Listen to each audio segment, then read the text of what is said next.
Oh, I'm sorry. I didn't realize that's what that was for.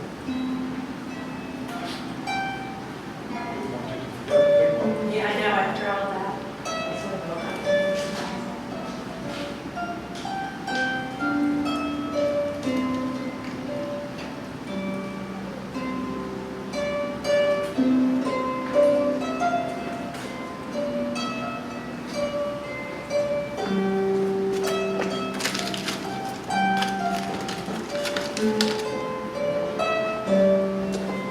What do you think? I have a question for you,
No, we look great. Thank you so much for setting that up. So it's far outside my ability right now. So I understand I have to trust you with what really Jennifer's phone. The password I had to was the screensaver is 1947. 100%. Turn your reverse. So you did not turn it over. I have not turned it off, I turned it low. So if you want that, all right, I'll be back.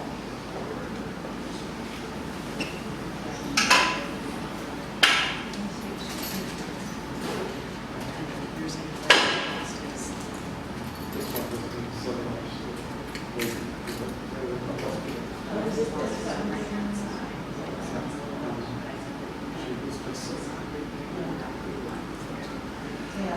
So we took a picture of a smiling happy face, remembering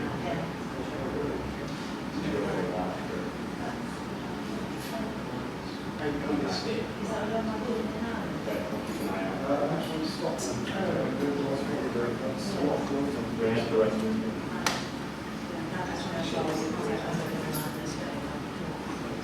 It could have been. These look amazing. It's very, very long.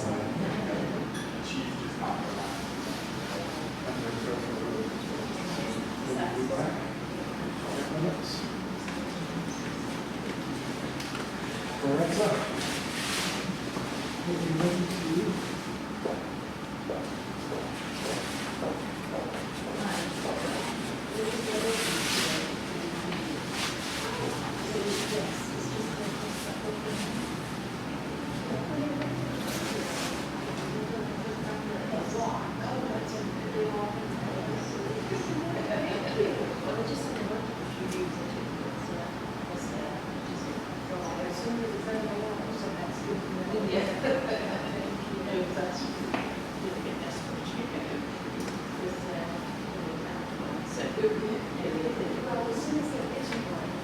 Yes, yeah.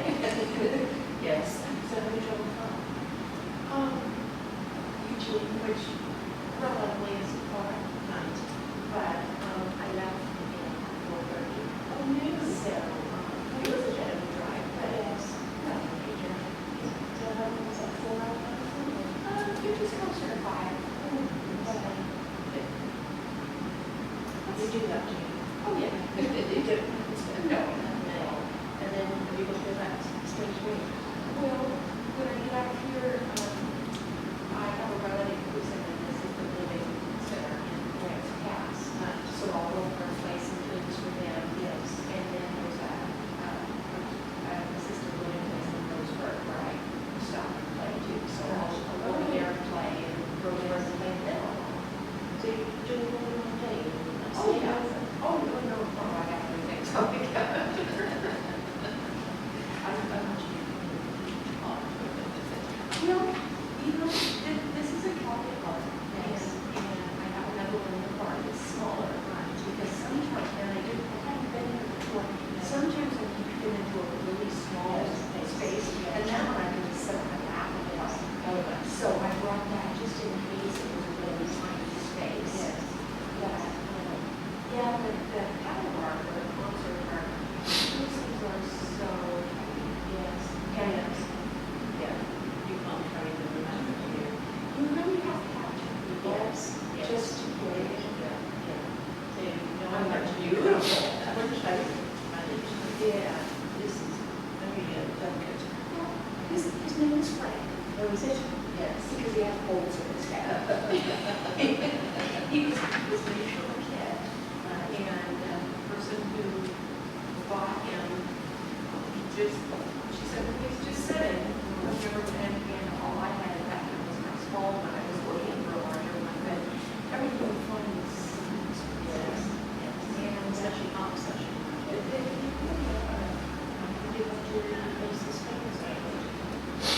You know, it's Easter family. Sometimes there are several on there that lasted for more than a year, and then others just go. Yes. Yeah. But I always, anytime I play anywhere, I learn, bring another instrument along. Yes. Just in case. Because if you break a string, you know the ceremony. Yes. Yes. And that happened to me, but so now I always have something. Yes.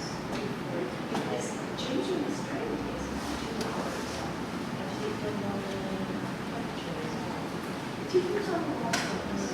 If I know the first string, I know It's there. Michelle, this week looks really good. I'm thinking about doing that. Just, just good. Looks really very nice. I couldn't picture my head.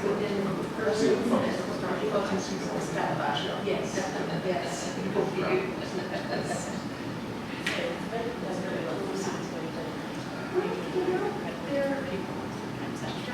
So we have to do something together, those different strands. Comes together very well. It's good. Is that?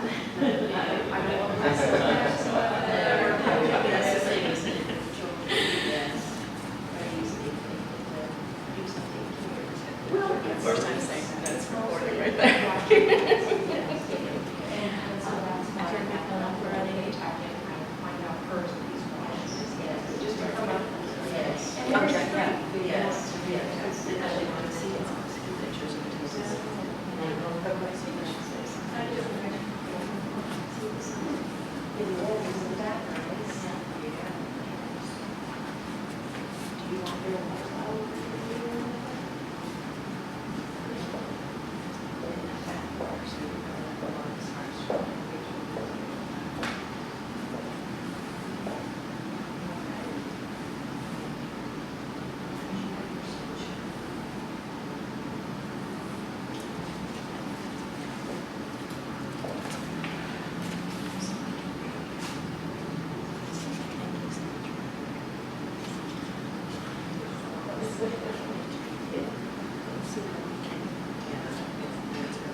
Right.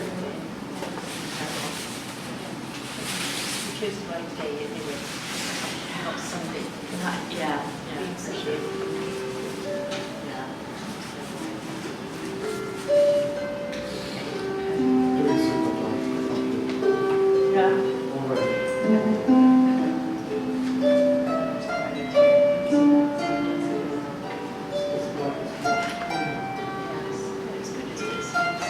After that rainstorm, that's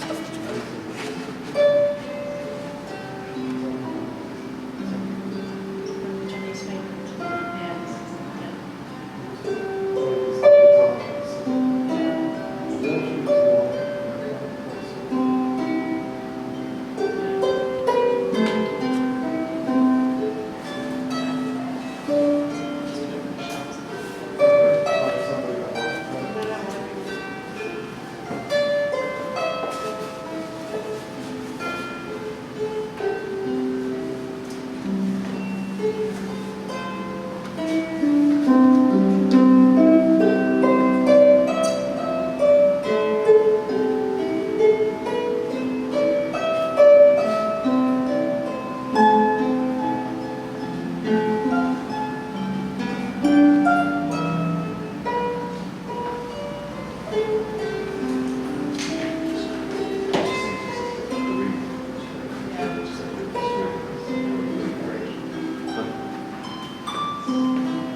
That's recording.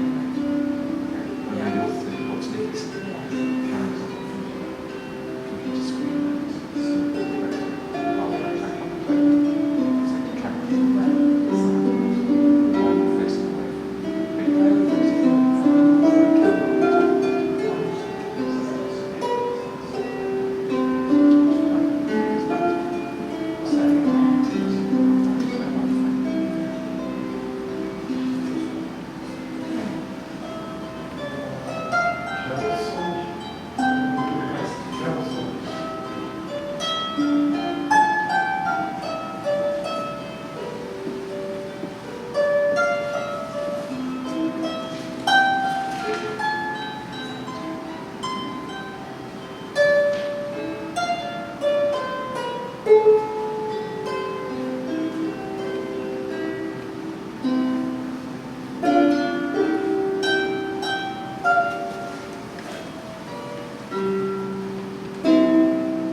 Can everybody hear me?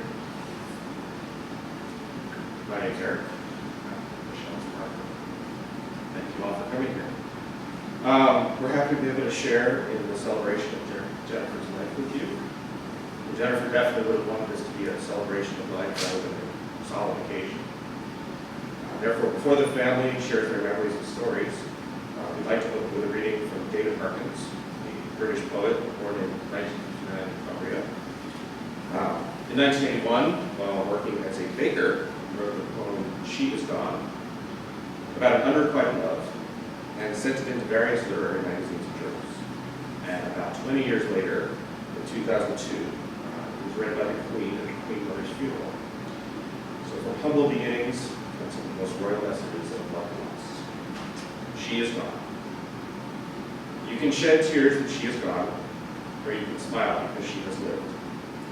You can close your eyes and pray that she will come back, or you can open your eyes and see all that she has left. Your heart can be empty because you can't see her, or you can be full of the love that you shared. You can turn your back on tomorrow and live yesterday, or you can be happy for tomorrow because of yesterday.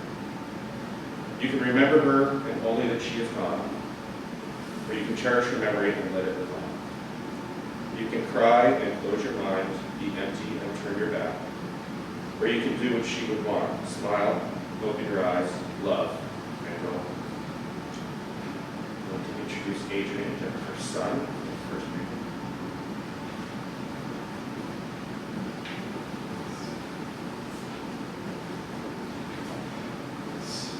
So, for the past 2 weeks, I've been trying to think about how to express what my mom meant to me and how I am here today and how important she's been. And it's actually been a hard couple of weeks, of course, as you can imagine. And I found it so much easier a lot of times to drop into the habits of working on tasks, of getting things done, of cooking food, of playing with electronics like you can see here. And it really took a conscious effort to find the time to go and think about my mom. And I think each of us find that in different places. It might be cooking, or it might be feeding the birds that she loves so much up here in Brookings, or it might be late at night on your own. And for me, that time was really outside. Many of you know I have a passion for the outdoors, and I truly believe my mother did as well. She chose these beautiful places to spend her time, and she always made conscious efforts to get us outside as a family, alone with her. I remember, and Michelle and I talked about this a few days ago, how many times we were told if you're not reading a book or doing your homework, you're outside. And that was it. Those were the rules. And now looking back on it, it really set me along this path that I've cherished and has been such a big part of my world. And really throughout my years as a child and also as an adult, I found her consistently finding ways to support my passion of the outdoors and of climbing and skiing and these things that I do. And it wasn't always out loud. It wasn't always in front of everyone. In front of everyone, I often heard about, this stupid hobby that I had, climbing, and when was I going back to medical school? I think I was still here in my 30s being asked when I was going to get back into medical school and finally become the doctor that she dreamed of. So there was that side, and yet there was also this side of support, and so that's what I wanted to tell you a little bit about today, just a couple of stories where I remember that so vividly from my childhood. And I think the first one was when I was about 12. When I was about 12, we spent a lot of time in the library, and I remember finding a book about climbing, about mountaineering in the Himalaya. And I don't remember how much I read, but I do remember looking at these pictures, and these people looked so extreme, and they had these crazy tools that they used to climb ice and things on their feet, and big clothes. And then a few weeks later, we had this big freezing rain at home in Massachusetts where we lived, and our sledding hill turned completely icy and we couldn't sled on it. And I wanted to go and climb it. And my mom, instead of telling me that's crazy and I might get hurt, actually went out into the garage and found a claw hammer and a big long screwdriver that looked a little bit like what I had seen in the pictures, and sent me outside to climb this hill. And it was probably a 30-foot bump. But I spent all day out there going up and down and up and down, and that's really my first memory of climbing, and my mom sort of supporting this ridiculous habit. And it sort of went on from there. I started climbing, I fell into a group of friends that started taking me out, and I started learning more and more, and I got my driver's license, and I could finally get out, and I started doing something called lead climbing. And lead climbing is where instead of having a rope there for protection, you're actually climbing and placing the rope as you go up. So it's a much higher level of risk if you fall. And I was doing it with these cheap old pieces of equipment that weren't very safe, but they allowed me to climb and to do what I loved. And when we used to go climbing as a group of friends, I used to have to tell my mom that I was going to the library. She didn't want to talk about climbing. She knew the library meant climbing, but that was enough. She didn't need the details. But at some point she heard us sitting around talking about if we only had these things called camelots, our climbing would be so much safer because they actually catch our falls. They were this new thing. But they cost probably $75 or $80 a piece, and I needed 10 or 12 of them. It was a real investment into climbing. There was no way I could afford it. So I just kept climbing with this old equipment that I had found. And then about 2 weeks after that conversation, on my bed, I came home from school and there was a Camelot sitting on my pillow. And I have no idea how she did it. She must have gone to the local sports store and told them that, you know, my son is doing this and he says something about Camelots and I have no idea what they are. And one showed up. And every 2 or 3 weeks after that, another one showed up. And this was a real expense for my family when we were teenagers. And I don't even know if my dad knows this story. But, you know, it was this thing that she never talked about it. We never made a family decision. But week after week, I slowly got these things, and 6 months later, I had a full rack, and I was able to take my climbing to the next level, and continue on this path that meant so much to me. And, you know, the more I think about it, the more I hear stories from children that my mom helped raise, from families sitting around the last 2 weeks. That's what I hear coming out over and over again. This idea that quietly, without fanfare, she found ways to support us. And she will continue to do that. And I feel like today, she'd be telling me not to cry right now. She's here, she's finding ways to do that with each of us, and it'll remain that way forever. So, thank you, Mom.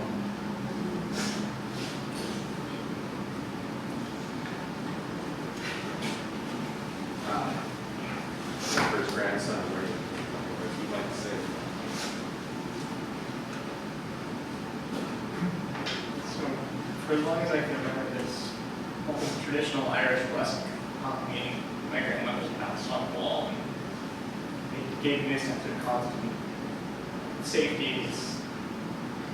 It matched how she was always there, and she taught me cooking how to love cooking. So, may the road always rise up to meet you. May the wind always be at your back. May the sun shine upon your face, and the rains fall soft over your fields. And until we meet again, may you God hold you in the palm of his hand.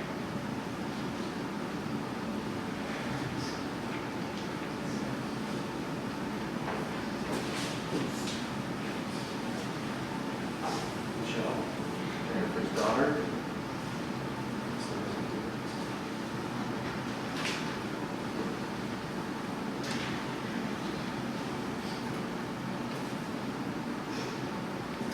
So there's some things that you don't know how hard they're going to be until you start. My brother took me on a very basic, easy mountaineering expedition at one point, and it wasn't until you took that first step you realized how tough it was going to be. I think this is going to be a little like that. Hopefully you'll be able to understand what I say. So, my mom, Jennifer, was this amazing, loving, kind woman. And like Adrian said, she loved to talk about her kids, way more than she would ever talk about herself. When you asked how she was doing or what was new with her, she would immediately turn it around. And you all probably know, start telling you about us instead. So even today, I'm going to start by talking about myself for a minute, which is unusual, I know, but hopefully it'll make sense. I'm a special education teacher, and I have been for 20 years now.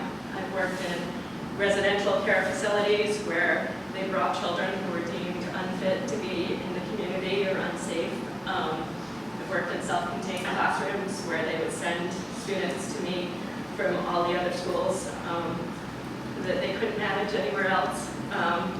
And now it's 20 years later, and I'm still working in special education, this time in the urban schools in San Francisco. And I work as a coach and try and help other special education teachers figure out how to work with the students that they're struggling most with. And in this field, you know, a third of us quit within 5 years, and less than a quarter of those people who remain make it through to 10 years. So I'm 20 years in. And often I get asked the question, you know, how do you possibly keep doing this? It's a thankless job. There's no recognition. There's no money. There's stress. People don't realize what you're doing, and it's important and it's necessary. But how do you just keep going, even when the parents or the students maybe don't realize? and aren't being respectful or thankful. And it really wasn't until recently that I realized the answer, that it's because of my mom, because of Jennifer. My whole life, I've witnessed this example of really selfless service, of putting others first. A life of really quiet dedication and devotion, and a life that was really all about others' happiness and others' growth and others' futures. My mom, without a doubt, was my first teacher, my first role model, and the reason I am who I am today. Throughout her life, she served others. She never looked for shortcuts. She never looked for ways to make it easier. She never looked for anybody to give her anything in return. Whether it was taking care of Gordon, her husband, or my brother and I, or my own child, or the children she babysat for. She was always busy just caring and nurturing and busy putting other people first and taking care of them. You'll see over on the memento table, when you look later, a small brass bell in the shape of a woman with a large dress. And that was the bell that my mom always gave my brother or I when we were sick. And she would sit it on our nightstand along with a hot honey and lemon drink, lots of tissues, maybe, a plastic bowl if we were sick to our stomachs. And we knew at that point that we would never have to yell, we wouldn't have to get up and get anything else we needed. But instead, we could just ring that little bell, and she would come up and see what we needed, even if it was just that we wanted to complain, or we wanted to say how sick we felt, or we just wanted, somebody else to be there. She would do that. And I just think about that. I think about that with my own son. If you could even imagine that nowadays, not only just to be home with us every single day, to be home every single day when we got home from school, to stay with us every single evening, to be there every single night, to make us every single meal, to see us off to school every single day with a lunch. But when we were sick, to stay home with us and be entirely present every moment when we needed anything at all. So it's a level of patience and dedication that most of us couldn't even imagine, nowadays. Never mind think of a real life example of. And we were not the most respectful and caring and loving children back in return. We struggled and we argued and we fought with each other. But she just continued every single day giving us that quiet support and that love. And I especially might not have realized what a gift that was, and what a gift it was that she was so willing to share with us every day, and day in and day out. But now, whenever anyone at work asks how I can be so patient with a child that's acting out again another day, or with a family that's refusing to say thank you again, I'll be able to just smile, quietly thank Mom for everything that she's taught me and modeled for me. And now,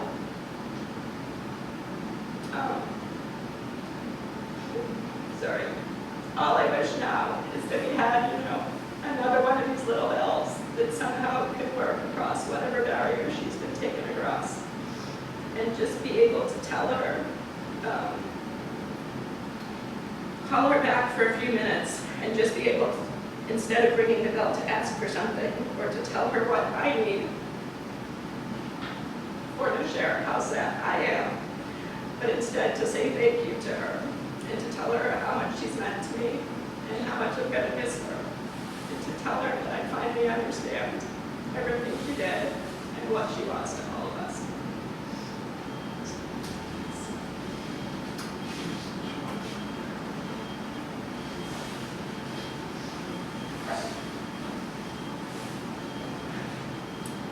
We also asked friends and family that couldn't be here in person to give us some words of share that we have. Got 5 back. For you. The first one is from Jennifer's big brother Pat. I got to meet him a couple of weeks ago. Pat, if you're listening, thanks for the words. Jennifer was born to Michael and Jane Toll on 1st of March 1947 in Newry, at the foot of the Mourne Mountains. Adrian, that's worth the climb. In Northern Ireland. She was the fourth sibling of 6 in a very loving home. I, as her big brother, will relate what I did not know about my little sister until she first rang to tell me she had cancer. Our subsequent Sunday night conversations revealed that she looked forward to receiving a green envelope every year around the 17th of March with greetings and memories of home. To my surprise, she was an avid fan of Wee Rory, followed closely his golfing progress in the USA. She also seemed to be a connoisseur in fine wines, and to my delight, recommended some nice vintages for me to try while visiting Europe. What a transformation from the annoying wee sister I remember.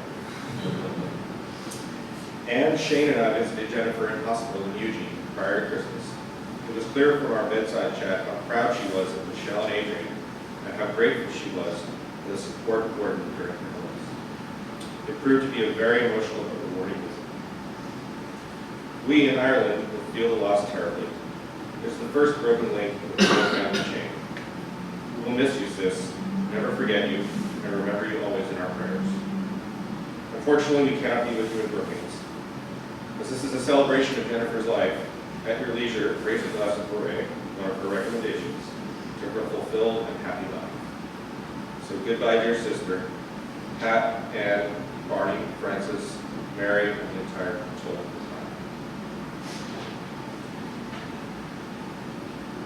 We also received a letter from Jennifer's college roommate and close friend throughout her life, Lucia. I met Jennifer nearly 50 years ago when we both went to train as teachers at Sedgley Park in Manchester. We were both at Council Hall. Those were the days when your room's by 9 and lights out at 10. Sneaking around trying not to get caught became a pastime. I remember we were a group of 6 friends. Our first Christmas there, we decided to raise money for charity and go carol singing. We chose a road with posh houses and set off. Every house we went to, they turned off the lights. We later learned they were Orthodox Jews. We did have a good laugh. Jennifer was a very hard-working student, especially when in the second year we studied sports and games. Her love of hockey and archery will say no more. We even went canoeing in Scotland for a weekend. We were to spend the night in tents. At midnight, we were evicted by the police and had to spend the night on the concrete floor of the water station. Not a lot of sleep, but again, plenty of laughs. Well, we got through 3 years, and Jennifer came out with distinction and was headhunted. She went for an interview at Sacred Heart School in Oldham. Of course, she was offered the job. Her reply was, "I will only come if you give my friend, me, the job as well." Always thinking of others. What a friend. I got the job and so started my career. Thank you for your friendship and your big heart. On the 16th, I will be going to Oldham to Lee's Cemetery at Kevin's grave. I made a promise to you that I would look after it, and I will, as long as I am able. Always in my thoughts and prayers. Thank you, Richie. Jennifer's big sister Ann put together a bunch of items on the next slide, and I'm going to read one of the portions on it. The ship of life. Along the shore, I spy a ship as she set out to sea. She spreads her sail and sniffs the breeze, then slips away from me. I watch her fading image shrink as she moves on and on, until at last she's but a speck, then someone says she's gone. Gone where? Gone only from our sight, and from our farewell cries. That ship will somewhere reappear to other eager eyes. Beyond the dim horizon's rim, resound the welcome drums, and while we're crying, there she goes. They're shouting, here she comes. We're built to cruise for but a while upon the trackless sea, until one day we sail away into infinity. John T.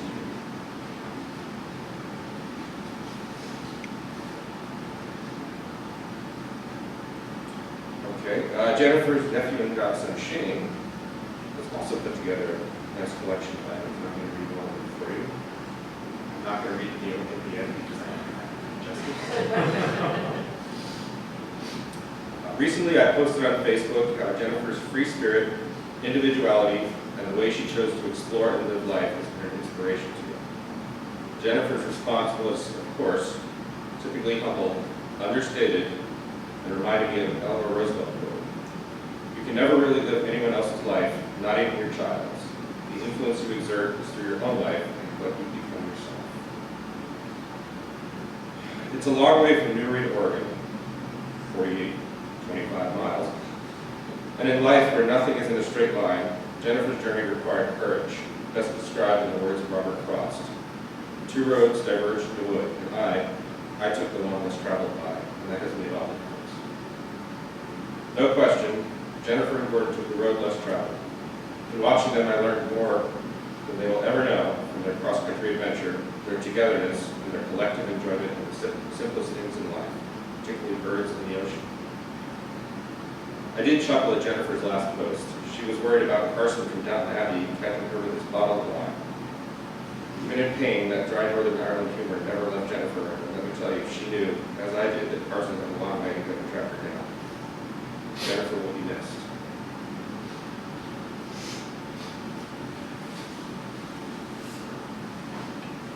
And finally, we have letters from two of the children Jennifer helped to raise through her daycare business, Ashley and Aaron, who remained friends with Jennifer long after they left her here. Aaron, Mrs. B, you were the best babysitter I could have asked for, and the best person to begin shaping my life.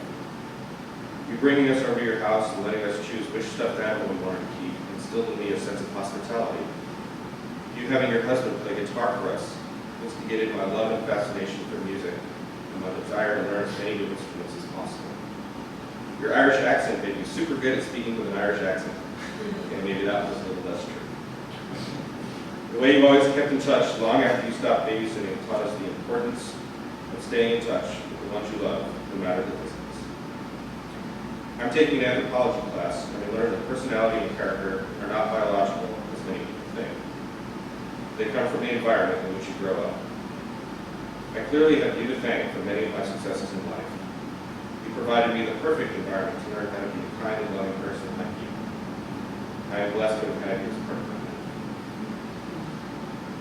And Ashley wrote, I don't know how to start writing this, but I'm going to do my very best. I miss you and I love you. I saw a picture Michelle posted of us recently and it brought me to tears. We were both laughing and smiling. We had so much fun together. You and Mr. D used to take me all over the place on our day trips. Remember the chicken popsicle sticks and your toffee? You helped me become who I am today, and for that I'm forever grateful. You are an absolutely irreplaceable part of my life. Thank you for your hugs and kisses. Thank you for changing my diapers and helping with potty training. Thank you for your patience and all the fun you showed me growing up. And thank you for letting me lick the spoon and bowl after you're done making your treats. Most of all, thank you for your endless love. You are one of the most wonderful and important people I've ever met in my life. I am so truly thankful for you. I love you. Thank you for that. Gordon, would you like to come up and say a few words? Yes.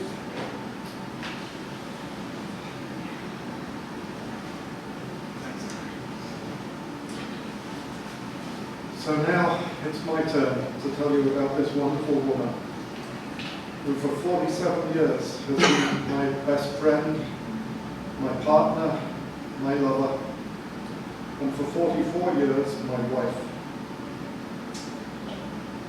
I never knew the annoying wee child that Pat had to put up with, but I can only imagine the fun that this cheeky mischief maker must have generated around her as a child.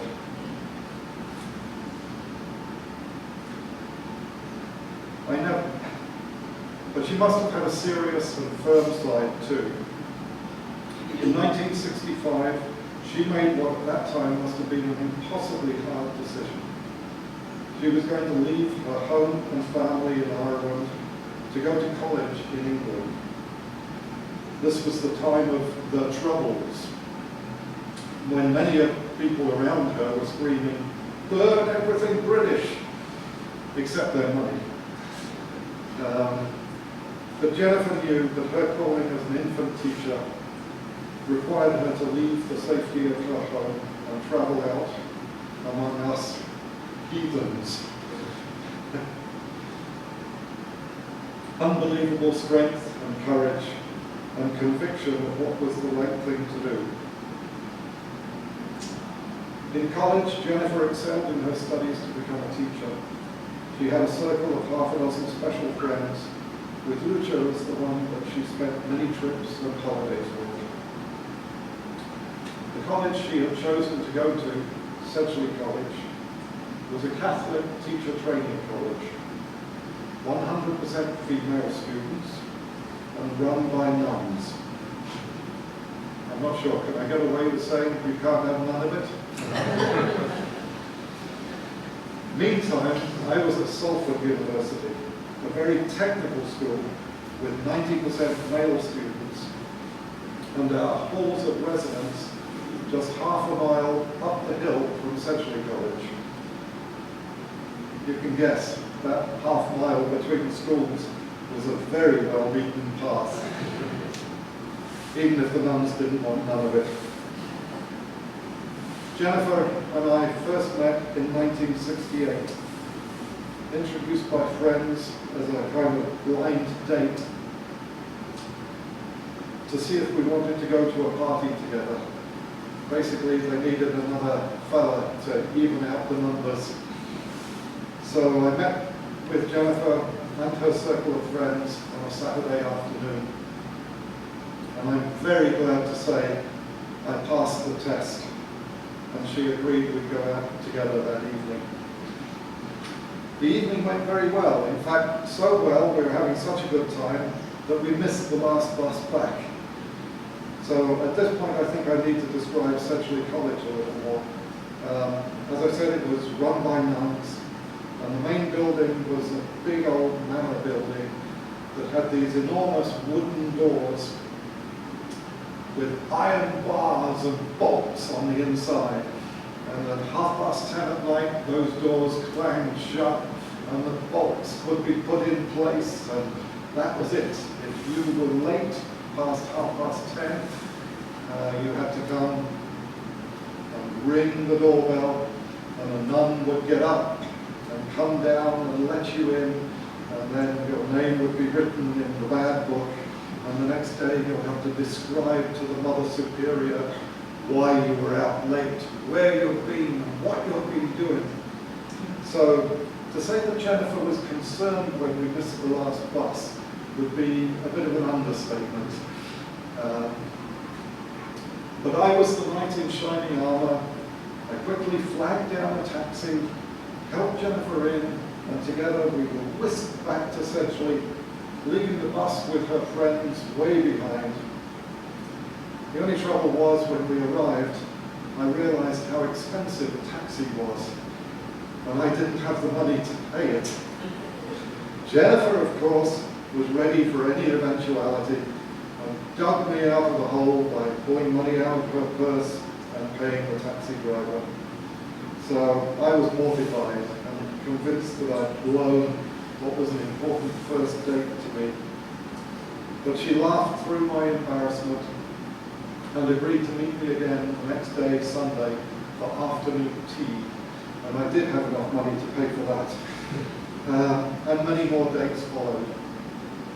Probably the one that I should tell you about in particular was we set a date to go down into Manchester to the cinema there, which was playing a movie called The Crime of Miss Jean Brodie. An English movie starring Dame Maggie Smith, or Dame as she is now, talking about a story of a teacher and how she influenced the children around her. So this was a movie that was very important to Jennifer. She wanted to see this. So even though the weather was bad that evening, it was sleety, it was nasty, bus was still running, so we went down. I saw the movie, came out of the cinema. Oh, I should say, cinema in those days, you had one movie playing, you know, that was it, none of these choices. But anyhow, we came out arm in arm from the cinema, and the road had frozen over and slipped. Jennifer went down, and as she's going down, I tried to catch her, and I went down as well, and the two of us ended up in a heap on this dirty, slushy pavement. Could have been a nasty, unpleasant, argumentative type of situation, but Jennifer just laughed her way through it and ended up, as we managed to pick ourselves up and get up out of there, ended up telling me that she had fallen for me. And I had to tell her seriously that I had fallen for her. And that was really the beginning of us being together as a couple. So, in 1969, Jennifer graduated, and instead of going home to Ireland, as had been expected, where she'd probably have been studying to go on to be a nun herself, she instead chose to stay near me in England, accepting this job in nearby Oldham, with Lucia teaching there too. Jennifer excelled in teaching young children and eventually became a deputy head at the school in charge of all the young grade levels. Meantime, our love for each other grew, and eventually she decided that it was time I went back to Ireland with her and was introduced to her parents. Heart pounding for her as well as for me, as she considers bringing home an Englishman to introduce to her parents. But she was sure and she was strong. And the opportunity came with her big brother Pat's wedding, and I was invited over. I went to the Toll House for the first time, my knees knocking as I was sure everyone would notice. Only her support made it possible for me to go. But I found there was one thing I could do to make myself more welcome that first time. Mr. Toll ran an auto business, and in this time of the Troubles, the one thing that he kept running out of was crook blocks. For the non-Irish, a crook block is something like a club lock that you have to immobilize the steering wheel, except it goes all the way down to the clutch pedal, so you can't move the car at all. And of course it's bigger and stronger and heavier than the club locks that you see here. But anyhow, I was asked to pick up a dozen of these from a warehouse in Manchester. So of course I would do that. I thought everything was fine until I got to the warehouse and the fellow in charge there said, so where's your dolly or forklift or something to carry these out? And of course I didn't have anything. But somehow I managed to take them 3 at a time out to my car, put them in the trunk of the car, and the springs didn't break, although it did creak a bit. I got them home to my place, packed them into a suitcase, which I then dragged to the airport. At check-in, they asked me, was I running guns to Ireland? Seriously, that's what the check-in clerk asked me. But they did let me on the plane, and when I finally arrived, the Toll family gave a wonderful welcome to me and the cook blocks. Okay, so my second visit to the Toll family was equally nerve-wracking for Jennifer and I. First, I got Mr. Toll alone and formally asked for the hand of his daughter in marriage. He said okay. Then on bended knee, I asked my darling to marry me. Double fuse, she said yes too. So on September the 1st, 1971, the love of my life shared vows to be with me to death us do part. And that's exactly what happened. Just much too soon. You can see she was a radiant bride. In a couple of years, our family started. And it was on January the 6th, 1974, that our first child was born prematurely. We named him Kevin Michael, but shock and grief came when he was rushed into an incubator. He lived just 9 days, and it broke Jennifer's heart when he died. But somehow she found the strength to carry on. And a year later, we shared unbelievable joy as Michelle Esther was born. And another year later, Adrian John. Jennifer was very nervous at first, as surely most young moms are. But her loving, caring nature quickly helped her become the best mother any child could have. And Jennifer even went on to show unbelievable generosity again when one winter my mother fell and broke her hip. My father wasn't doing too well caring for the both of them alone. So Jennifer agreed to invite them to come and live with us. And they stayed with us for a couple of years until they were stronger again and made other arrangements. My next crazy idea was, let's sell up everything and move to America. Think of the trauma for this young mother of children at age 5 and 6. We could only take a total of 8 suitcases with us. They allowed 2 per person on the plane, and the kids counted. And we had 1 tea chest that was going to be packed with our precious items and was going to follow by sea later. It sounds horrendous now, but guess what? Jennifer supported me all the way.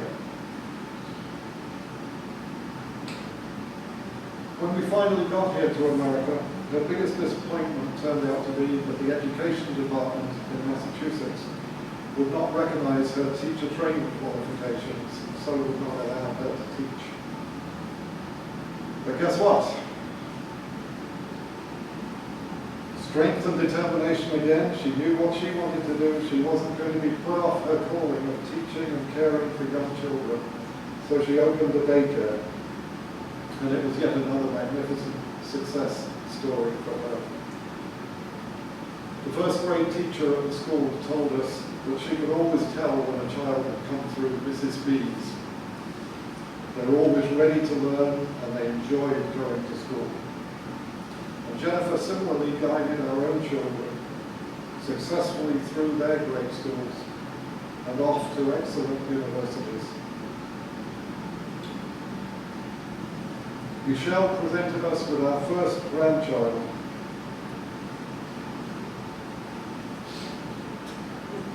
This is what you call a pause, because you know a grandparent should take every opportunity to gently indicate when something more might be expected.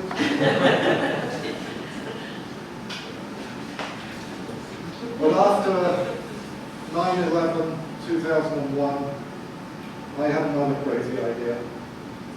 I decided that I no longer wanted to do the kind of work I had been doing, traveling every week to the big cities and working with big companies' computer systems. And once again, Jennifer supported me in selling up our home again and beginning a nomadic life, traveling all over the place together. Again, just imagine her fear. She was afraid that she would end up as a homeless bag lady living on the street. But it was what I wanted. So she found it in herself to support me and do something yet again. It's turned out that we've shared the most wonderful life, been places and had experiences that I could never have imagined. Jennifer has always been the most loving, caring and giving person. As a wife, a mother and a grandmother, not just to our family, but to everyone that's been lucky enough to meet her. As time has gone on, I've realized more and more that everything that we have achieved has been thanks to Jennifer, the wind beneath my wings.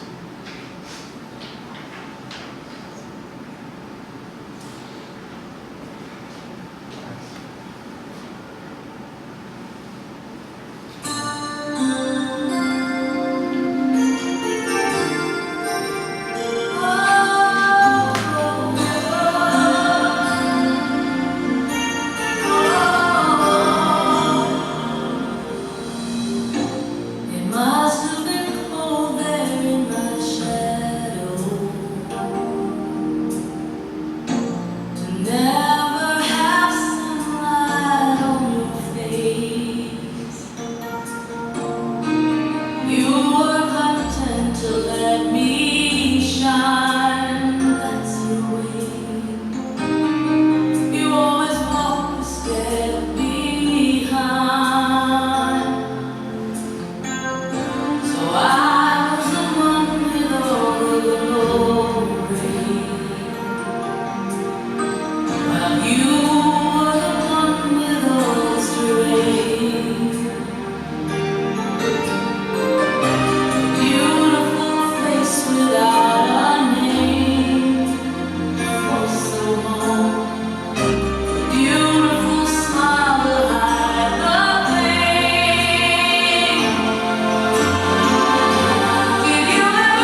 I didn't get to meet Jennifer until a few months ago.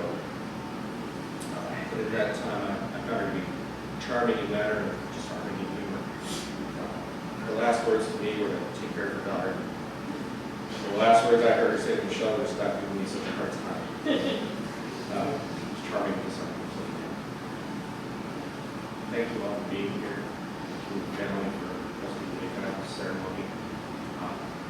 It's refreshing to be back. I'd like you to take some of those cards and we'd love to share some stories and memories together with us. Thank you.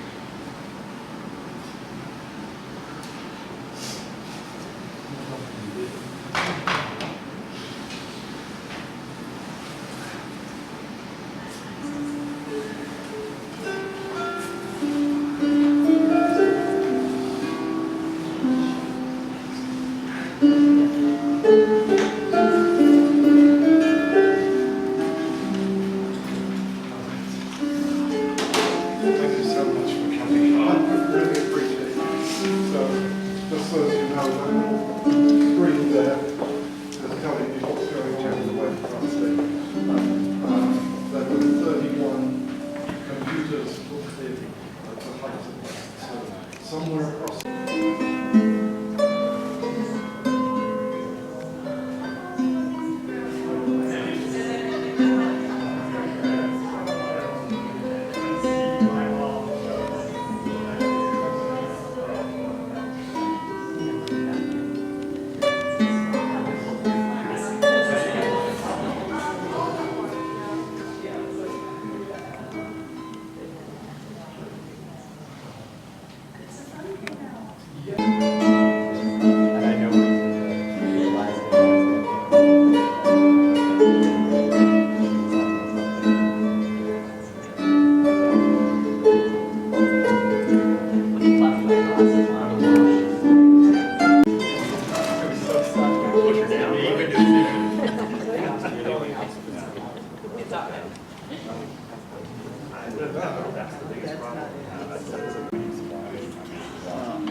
No, I'm just enjoying this. Tied around it. I think that's another one